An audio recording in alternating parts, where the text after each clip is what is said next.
नमस्कार दोस्तों, मैं प्रवीण कुमार उज्ज्वल क्लासेस में एक बार फिर आप सभी का स्वागत करता हूं। आई होप कि आप सभी बहुत अच्छे होंगे। तो दोस्तों, आज की इस वीडियो में मैं क्लास 10th का 13वां चैप्टर लेकर के आया हूं, जो कि साइंस का 13वां चैप्टर है और आपके बोर्ड एग्जाम के लिए काफ़ी इम्पोर्टेंट है, ठीक ना। तो इस चैप्टर से टोटल 20 एमसीक्यू को हमने तैयार किया है, वो भी ऐसे एमसीक्यू को जो कि आपके बोर्ड एग्जाम में बहुत ज़्यादा पूछा हुआ है, ठीक ना। आपको इससे ज़्यादा कुछ नहीं पढ़ने हैं एमसीक्यू में, ठीक है। आपको जो भी बोर्ड एग्जाम में मिलेंगे क्वेश्चन, वो इतने से ही मिलेंगे, ठीक ना। इस चैप्टर से अगर कोई क्वेश्चन आता है तो समझिए कि आपको बस इन 20 से ही आएंगे, ठीक है। तो यहाँ पे दोस्तों थोड़ा ध्यान देंगे, जीवन में सफलता पाने के लिए आत्मविश्वास उतना ही जरूरी है जितना जीने के लिए भोजन, ठीक है। कह रहा है कि अगर आपको जीवन में सफल होना है, कुछ करना है, अगर आपकी लक्ष्य है वाकई, आप वाकई जीवन में एक लक्ष्य लेकर के चल रहे हैं और उसको पाने की चाहत है आपके अंदर, तो सबसे पहले आपके अंदर विश्वास होना चाहिए, ठीक है। वो विश्वास ही है जो आपको उस मंजिल तक लेकर के जाएगा। तो किसी भी वर्क को करने के लिए बाबू सबसे पहले आप लोगों को क्या होना चाहिए, खुद के अंदर अपना बिलीव होना चाहिए। और बिलीव कब होता है, तो बिलीव तब होता है बाबू जब आप किसी लक्ष्य को निर्धारित करते हैं और उसके प्रति आप वर्क करते हैं, ठीक है। जैसे मान लीजिए कि जब आपको घर से विद्यालय जाना होता है, तो आप क्या करते हैं, रेडी होकर के और विद्यालय के लिए चलना स्टार्ट कर देते हैं। तो चलते हैं तो एक समय के बाद आप क्या होते हैं, विद्यालय में पहुंच जाते हैं। तो वहां पे वो आपका टारगेट है, घर से आपको विद्यालय जाना, ठीक ना। और खुद में आपको विश्वास है कि हाँ, हम घर से अगर इतने टाइम से चलते हैं तो 5 या 10 मिनट 20 मिनट में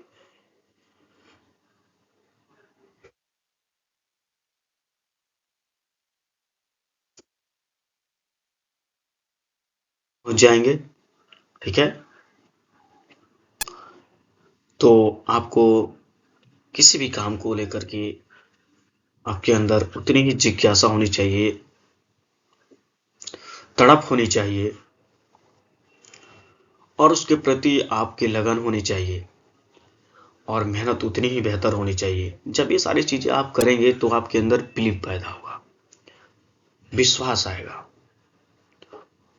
और विश्वास हमारे लाइफ में उतना ही आवश्यक है जितना हमारे जीने के लिए भोजन की आवश्यकता है। तो आप खुद ही समझ सकते हैं कि विश्वास आपके लाइफ के लिए कितना इंपॉर्टेंट है। तो किसी भी काम करने के लिए सबसे पहले आपके अंदर सकारात्मक सोच होनी चाहिए, विश्वास होनी चाहिए कि हाँ, हम इस काम को कर देंगे, ठीक ना।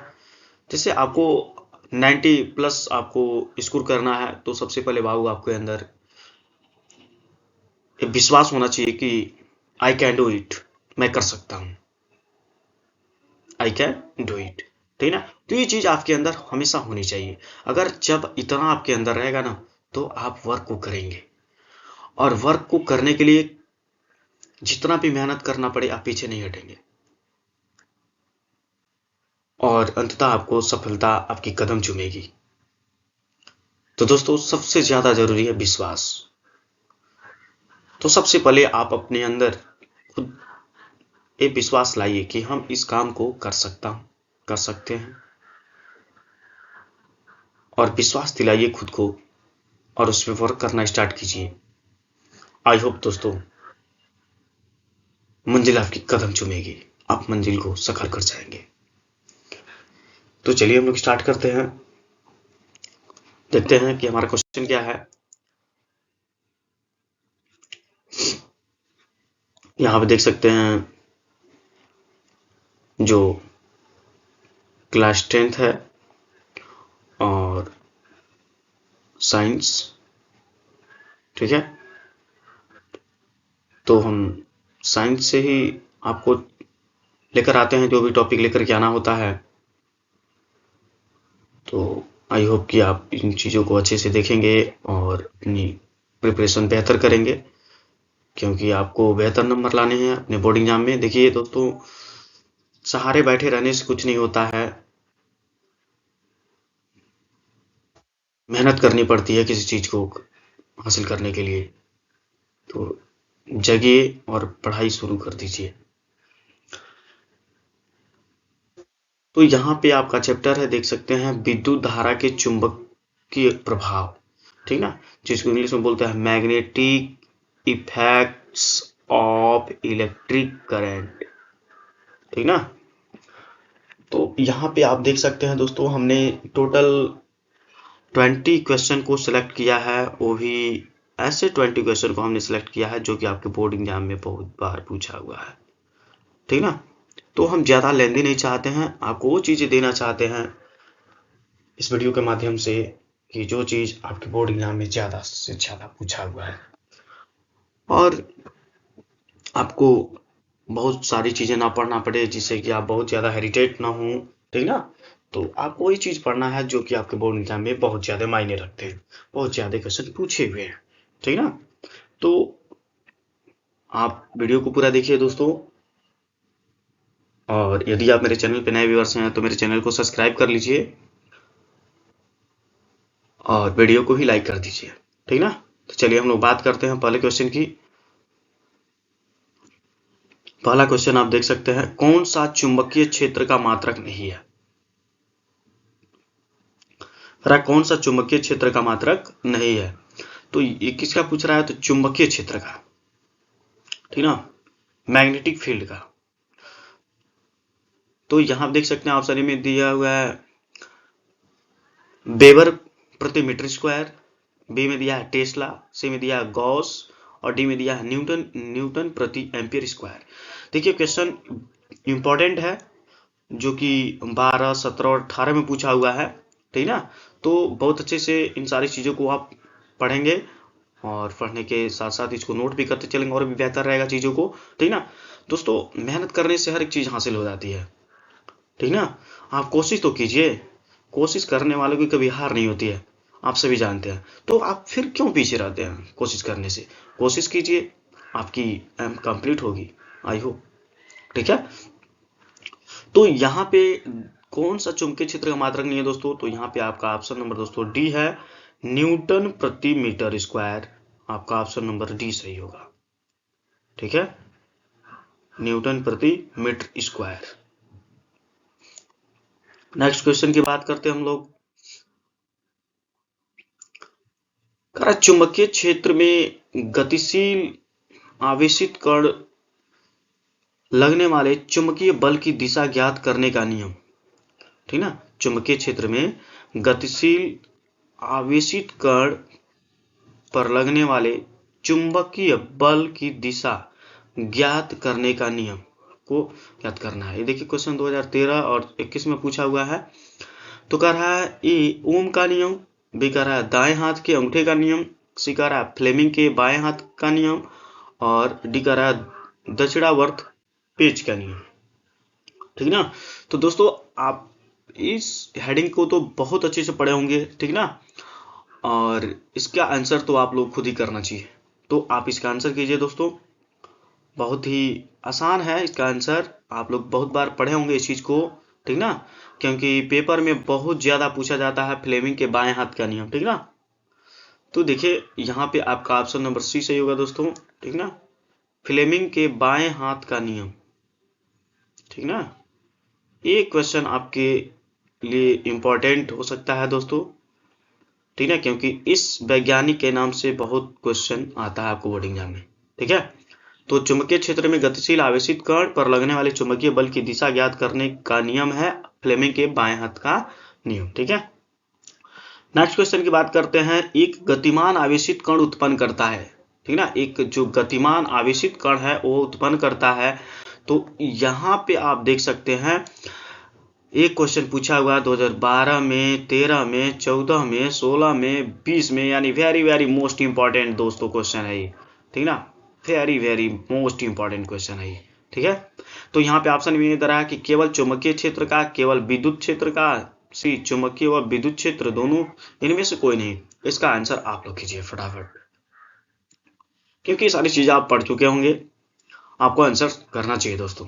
अपने आप को देखना चाहिए, आप अपने आप को इम्प्रूवमेंट कीजिए, अपने आप को मेहनत में झोंक दीजिए, जितना टाइम दे रहा है दे दीजिए दोस्तों, ठीक ना। आपके पास अभी बहुत अच्छा टाइम चल रहा है, आप जितना इस समय मेहनत करेंगे आपके मार्क्स उतने ही बेहतर आएंगे। तो यहाँ पे देखिए, यहाँ पे आपका ऑप्शन नंबर सी सही होगा दोस्तों, ठीक ना। चुंबकीय व विद्युत क्षेत्र दोनों, ठीक ना, चुंबकीय व विद्युत क्षेत्र दोनों, यहाँ पे आपका ऑप्शन नंबर सी सही हो जाएगा, ठीक है। नेक्स्ट क्वेश्चन की बात करते हैं। विद्युत चुंबकीय प्रेरण के नियमों का उत्पादन किया, किसने किया? ये 2017 में पूछा हुआ क्वेश्चन है। हेनरी ने, गॉस ने, फैराडे ने और आस्ट्रेड, किसने किया था? तो विद्युत चुंबकीय प्रेरण के नियमों का प्रतिपादन दोस्तों फैराडे ने किया था, ठीक ना। फैराडे नामक वैज्ञानिक ने इसका प्रतिपादन किया था। तो इस चीज को आप याद रखेंगे, आपका ऑप्शन नंबर दोस्तों सी सही हो जाएगा, ठीक है। चलिए नेक्स्ट क्वेश्चन की बात करते हैं हम लोग। करा धारावाही परिनलिका के कारण चुंबकीय क्षेत्र की तीव्रता निर्भर करती है, ठीक ना। धारावाही परिनलिका के कारण चुंबकीय क्षेत्र की तीव्रता निर्भर करती है।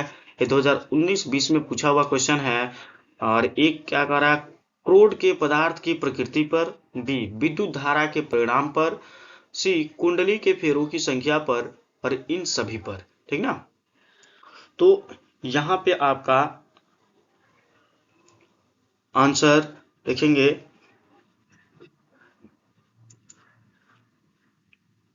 कि धारावाही परिनलिका के कारण चुंबकीय क्षेत्र की तीव्रता निर्भर करती है, ठीक ना। तो इसमें से आप आंसर कीजिए दोस्तों फटाफट। देखिए दोस्तों, ये जो धारावाही परिनलिका के कारण चुंबकीय क्षेत्र की तीव्रता निर्भर करती है ना, ये क्रोड के पदार्थ की प्रकृति पर निर्भर करता है, विद्युत धारा के परिणाम पर भी निर्भर करता है, और दोनों ये कुंडली के फेरों की संख्या पर निर्भर करता है। इसलिए ये आपका ऑप्शन नंबर दोस्तों डी सही होगा, ठीक ना, डी सही होगा, ठीक है। नेक्स्ट क्वेश्चन की बात करते हैं। यहाँ पे विद्युत धारा से जुड़े चुंबकीय संबंधी खोज किसने किया था, ठीक ना। विद्युत धारा से जुड़े चुंबकीय क्षेत्र संबंधी खोज किसने की थी? 2013-14 में पूछा हुआ क्वेश्चन है, और इसका आप आंसर कीजिए। पहला दिया हुआ है केल्विन, दूसरा दिया एम्पियर, तीसरा दिया फ्लेमिंग, और चौथा दिया एस्ट्रेड, ठीक ना।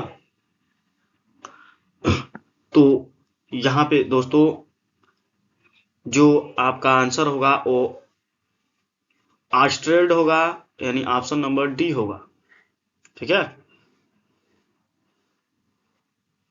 चलिए नेक्स्ट क्वेश्चन की बात करते हैं। किस वैज्ञानिक के सम्मान में चुंबकीय क्षेत्र की, किसकी? चुंबकीय क्षेत्र की तीव्रता के मात्रक को दिया गया था?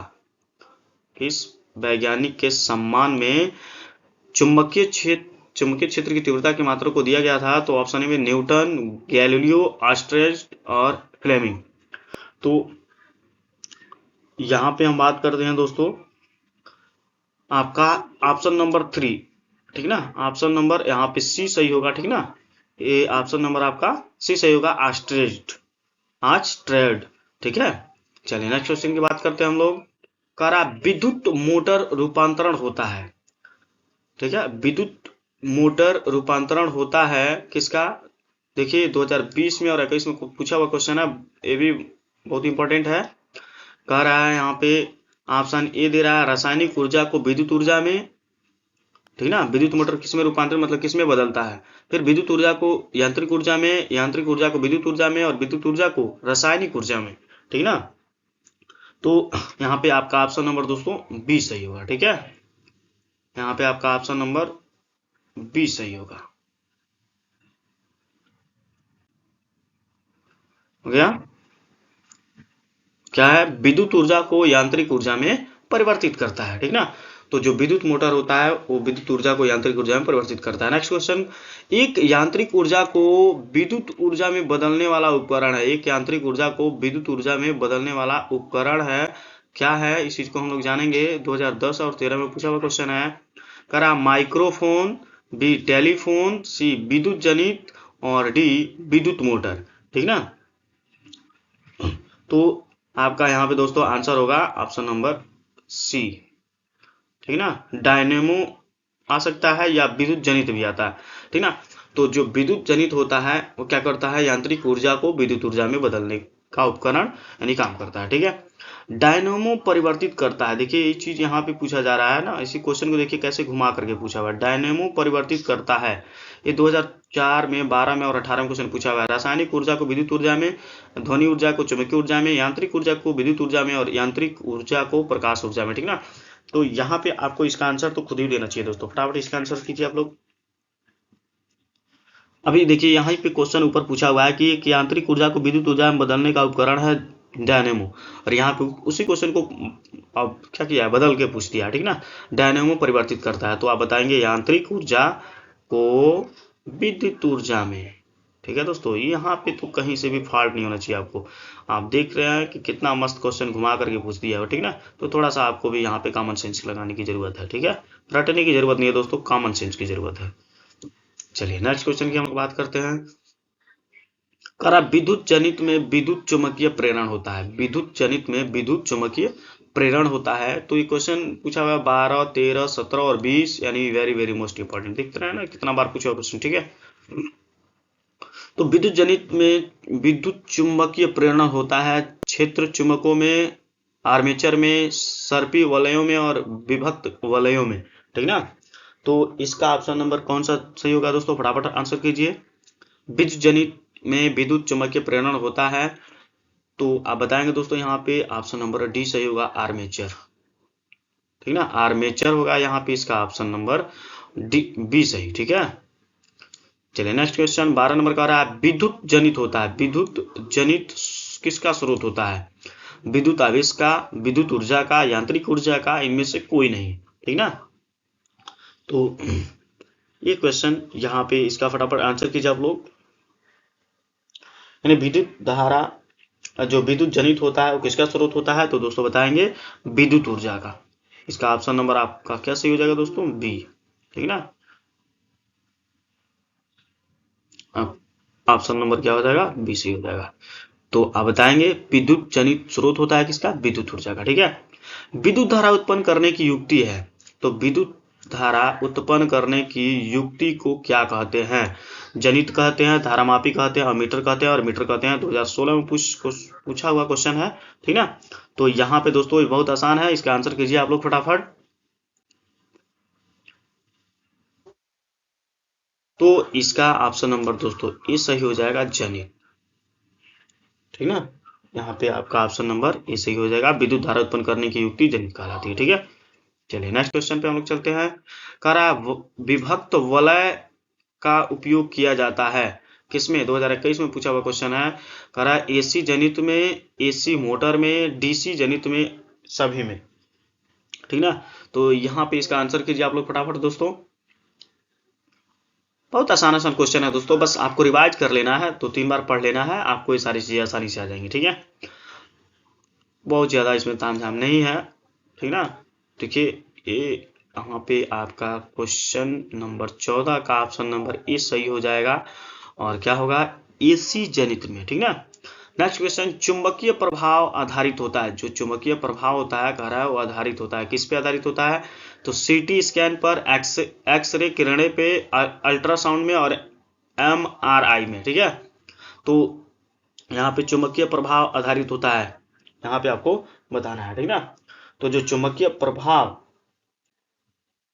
आधारित होता है दोस्तों वह होता है यहाँ पे आपका ऑप्शन नंबर डी सही हो जाएगा, एमआरआई पे।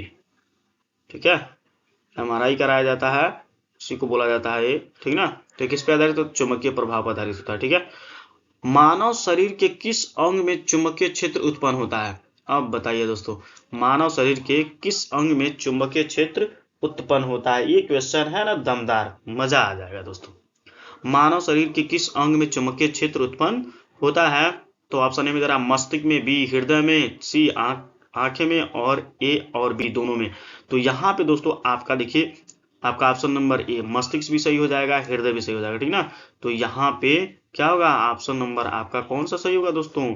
यहाँ पे आपका ऑप्शन नंबर ए और बी दोनों, ठीक ना। यानी मानव शरीर के किस अंग में चुंबकीय क्षेत्र उत्पन्न होता है? तो बताएंगे मस्तिष्क और हृदय दोनों में, ठीक है। चलिए नेक्स्ट क्वेश्चन पे हम लोग चलते हैं। नेक्स्ट क्वेश्चन कह रहा है लघु कथन के समय पर परिपथ की धारा। ये 2019 और 20 में पूछा हुआ क्वेश्चन है, ठीक ना। तो यहाँ आप देख सकते हैं लघु कथन के समय पर परिपथ की धारा कम हो जाती है, बढ़ जाती है, अपरिवर्तित रहती है, लगातार परिवर्तित होती रहती है। तो दोस्तों यहाँ पे लघु कथन के समय पर परिपथ की धारा जो होती है ना वो बढ़ती जाती है, ठीक है। वीर तुम बड़े चलो, वीर तुम बड़े चलो, ठीक ना। सामने पहाड़ हो, शेर की दहाड़ हो, फिर भी तुम बड़े चलो, वही चीज है यहाँ पे, ठीक है। तो लघु कथन के समय पर परिपथ की धारा क्या होती है? बढ़ती जाती है।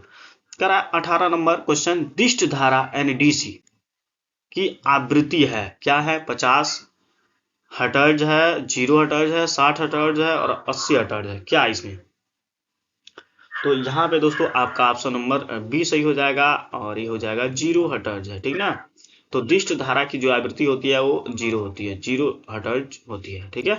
नेक्स्ट क्वेश्चन, स्थिर चुंबकीय क्षेत्र में ध्रुवों के बीच किसी विद्युत धारावाही चालक पर लगने वाले बल की दिशा ज्ञात करने के लिए उपयुक्त नियम है। ये 2019 में पूछा हुआ क्वेश्चन है। कह रहा मैक्सवेल कार्क स्क्रू नियम, फ्लेमिंग के दाएं हाथ का नियम, फ्लेमिंग के बाएं हाथ का नियम और ओम का नियम। तो इसका आंसर आप लोग कीजिए दोस्तों फटाफट, ठीक ना, क्योंकि ये भी पढ़े हुए आप लोग क्वेश्चन काफी इंपॉर्टेंट है, ये हेडिंग है, ठीक ना। तो दोस्तों यहाँ पे आपको यहाँ पे आंसर का ऑप्शन नंबर सी सही हो जाएगा, फ्लेमिंग के बाएं हाथ का नियम, ठीक ना। फ्लेमिंग के बाएं हाथ का नियम ये सही हो जाएगा ऑप्शन, ठीक है। नेक्स्ट क्वेश्चन पे हम लोग चलते हैं। कह रहा है 20 नंबर क्वेश्चन क्या कह रहा है? कह रहा है परिवर्तनशील चुंबकीय क्षेत्र के कारण किसी चालक में उत्पन्न प्रेरित विद्युत धारा की दिशा का आकलन निम्नलिखित नियम से किया जा सकता है। ये 2020 में पूछा हुआ क्वेश्चन है दोस्तों। तो यहाँ पे देख सकते हैं ऑप्शन ए में दे रहा है दाएं हाथ के अंगूठे का नियम है, बी ओम का नियम है, सी फ्लेमिंग के बाएं हाथ का नियम है, डी फ्लेमिंग के दाएं हाथ का नियम है, ठीक ना। तो इसका आंसर आप लोग कीजिए दोस्तों।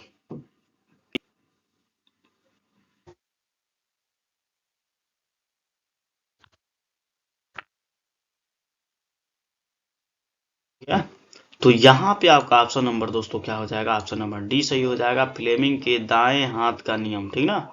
फ्लेमिंग के दाएं हाथ का नियम, इस चीज को आप लोग रिपीट कर लेंगे, मजेदार है, दोहरा लेंगे अच्छे से, ठीक ना। सिर्फ दोहराने की 2-3 बार दोस्तों रिवाइज कर लीजिए, आपका क्वेश्चन तैयार, फिर आप बिंदास पेपर देने जाइए, किसी प्रकार का कोई दिक्कत नहीं होगा।